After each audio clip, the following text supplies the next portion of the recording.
Digital acceleration is here. Health systems are walking the path, but are they in the right direction? Welcome to Patient Journey Pioneers, roadmaps from the top digital leaders in healthcare, who share insights and strategies that are pushing the patient journey to new heights. This podcast is brought to you by Hyro, and I'm your host, Liat Kozuch.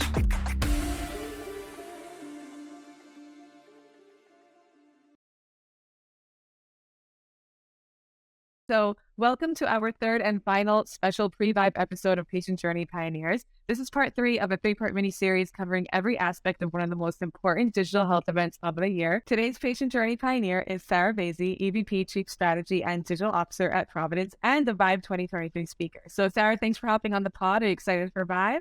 I'm super excited, and I'm looking forward to today's conversation, too. Yay! Okay, so on Monday, which is day 1 of Expo ViVE, you're speaking alongside other digital health luminaries in a session titled Digital First, Live and Let Die, which I love these names. Tell us a bit about the session and what you hope will be the main takeaways for attendees. So, I'll be joined by 3 other awesome CDOs, and we're really talking about how do you actually, as a large incumbent, start to be a little bit more relevant in this world where folks have so many expectations that are digitally driven, on demand, those kinds of things in all other aspects of our lives. And digital first, or, at least a big component of digital is really relevant in all areas except for healthcare. And then as we talk about this sort of transformation roadmap for healthcare incumbents, like what does that actually mean? And how do you build an innovation-focused culture? I think those types of things, we've got some unique challenges as incumbents in healthcare that some of the new entrants don't have, the insurance companies may not have because they've got different economics, all of these kinds of, we're going to explore, like, what does it actually mean to make this transformation? To be more customer centric, to be more affordable, to like kind of wrap in all of those things that we're experiencing by applying technology in other aspects of our lives. But healthcare is a little bit slow to catch on. It is, and it has many barriers that kind of keep us from keeping up with other industries. And is this your first time at ViVE, or were you there last year as well?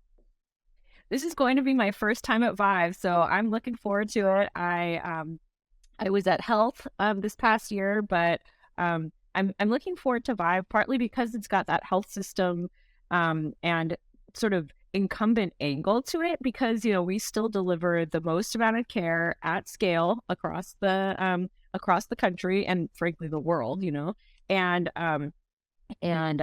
still play an important role in the ecosystem. So it's important to you can't really change the game from the sidelines. Absolutely. What trends do you think we'll be seeing most of? Like maybe 2 or 3 trends that you're like, yeah, I'm definitely going to see that on the show floor at ViVE and the sessions.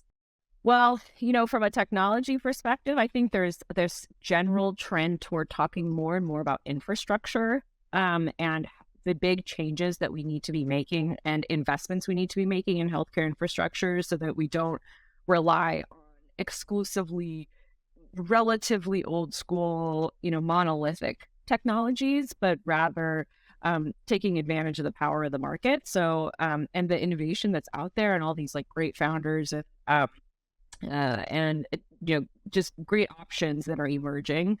So I think from a technology standpoint, that's going to be a big theme. And then also just sort of notions of like personalization. Personalization is huge in other industries, and it's a really big part of, our shopping experiences, our other experiences again, and we haven't really delivered on that. There are some technological limitations that have been in place in the past, and, they're starting to kind of, we're starting to wade through a lot of those. So that's great. And so I think, this notion of personalization, we call it identity-driven engagement. That's how we view the problem space within Providence.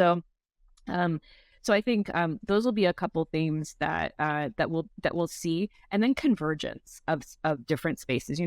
With, of course, like we've lived through now like a flock of black swans over the last few years, right? We never expected so many changes and so many once in a generation events. But I think we'll start seeing industry convergence or like segment convergence or, product convergence in certain areas. And so lots of companies coming together to solve problems with more efficiently, or simply because, you can't just, some of them just can't stand alone anymore. And so, Right. so that's another theme I think we'll see. Okay, excited to look forward to that. Now, speaking of trends, I think you, first of all, thank God we have someone like you on the forefront, kind of keeping track of all these digital demands and having Providence really keep up with those in many innovative ways.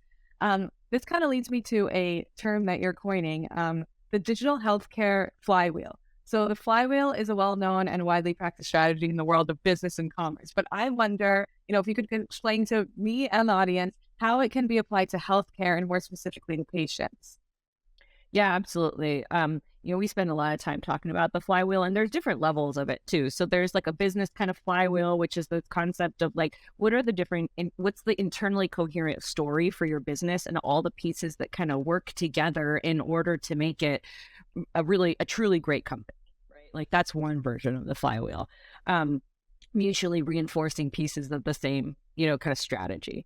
There's another version of it is this flywheel that you're referencing, which is what keeps customers coming back over and over because you have something really high value to offer them. And that is the concept that we're working on within the context of digital, which is there is a way to engage with your patients, with your consumers, with your users in general, to keep them coming back for more and more, and not just consuming more under a fee-for-service environment, right? Like that's not what we're talking about. What we're talking about is building that relationship so that as you, within the context of healthcare, as you need something, or if you have questions, or if you, are wondering like, hey, am I sick or not? Or like, I know I'm sick, I need to go get care, or I have other services and products that I engage with, like just kind of going back like over and over, right?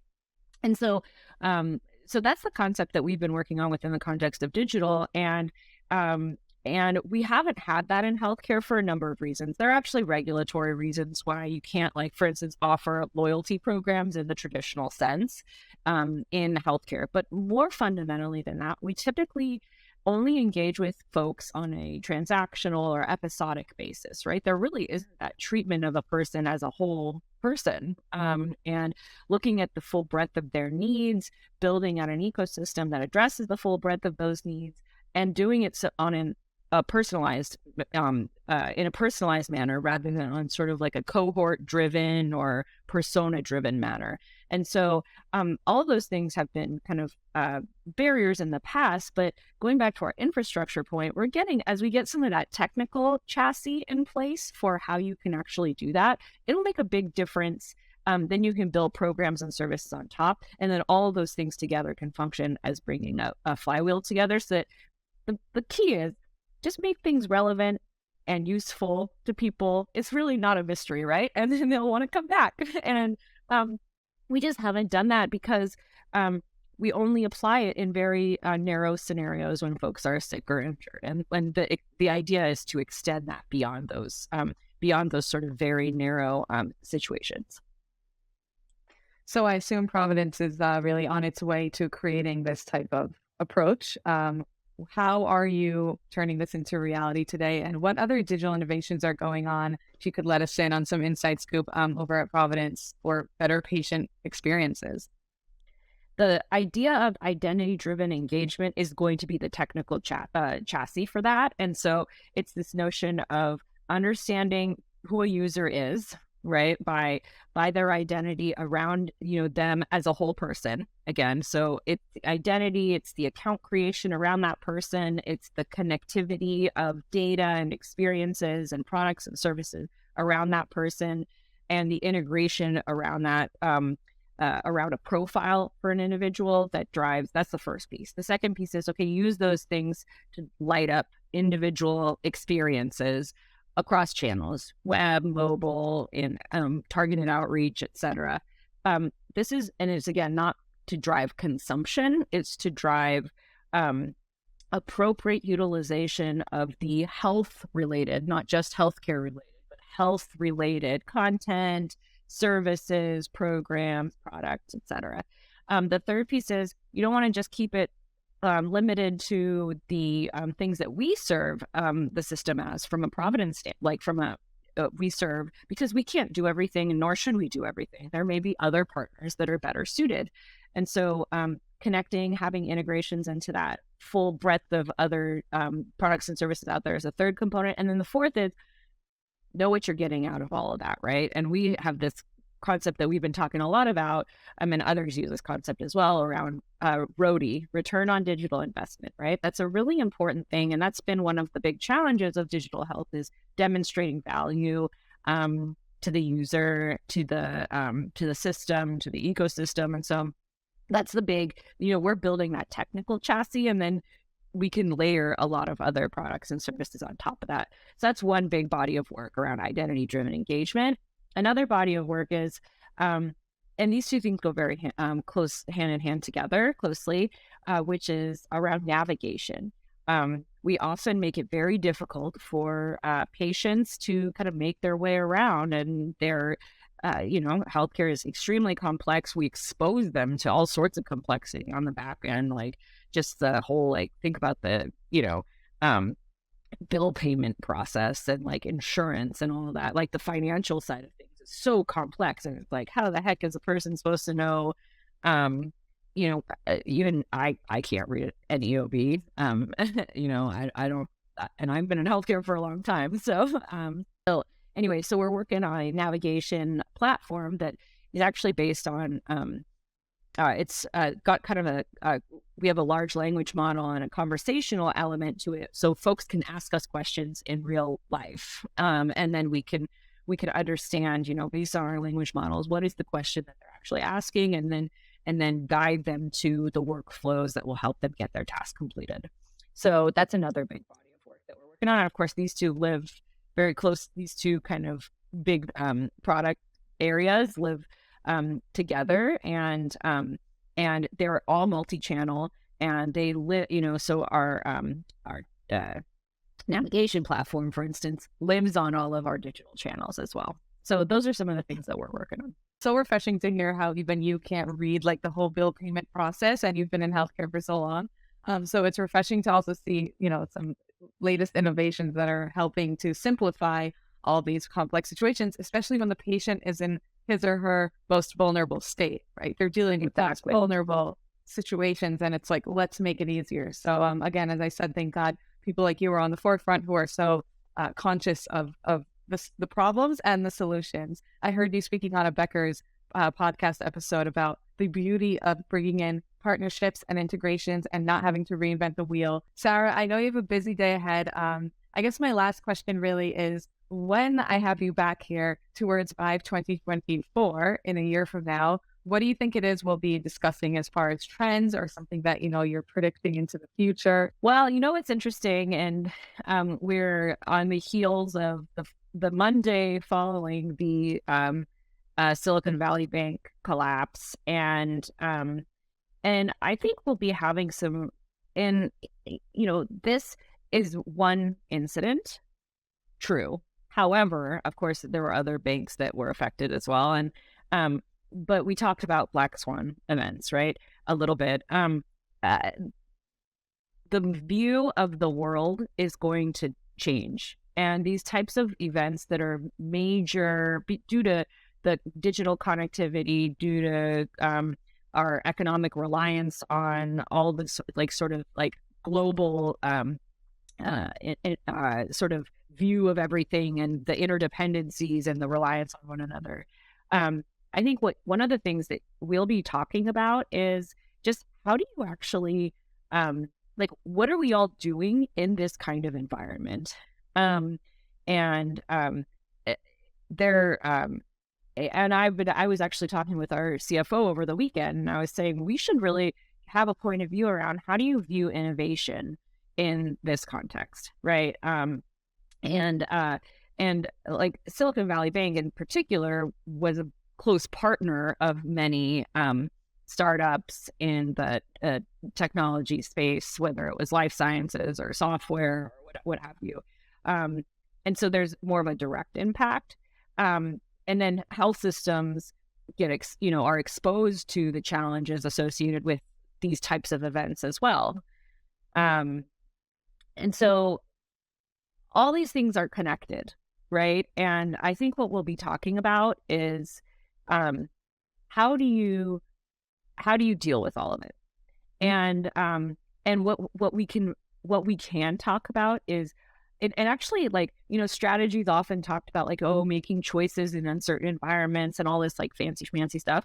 But really what it comes down to is, what do you do based on the things that you know to be true, right? And the things that you just have to keep focused on, right? Like, for instance, in healthcare, people are going to keep getting sick. We know there's going to be a huge silver wave. We've been dealing with the beginning stages of it, but it's going to get really, really intense. We know that we're going to have a major workforce shortage that we already are experiencing. And in the next few years, there's going to be a 2 million shortage of nurses in this country alone.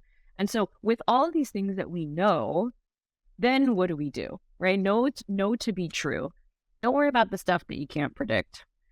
You plan for it, you make your business as resilient as you possibly can, but don't try to I think that's a fool's errand to some extent. And let's focus to the extent that we can on the things that we do know. And so I think that's what we'll be talking about, is what were the things that we knew? What did we do about it?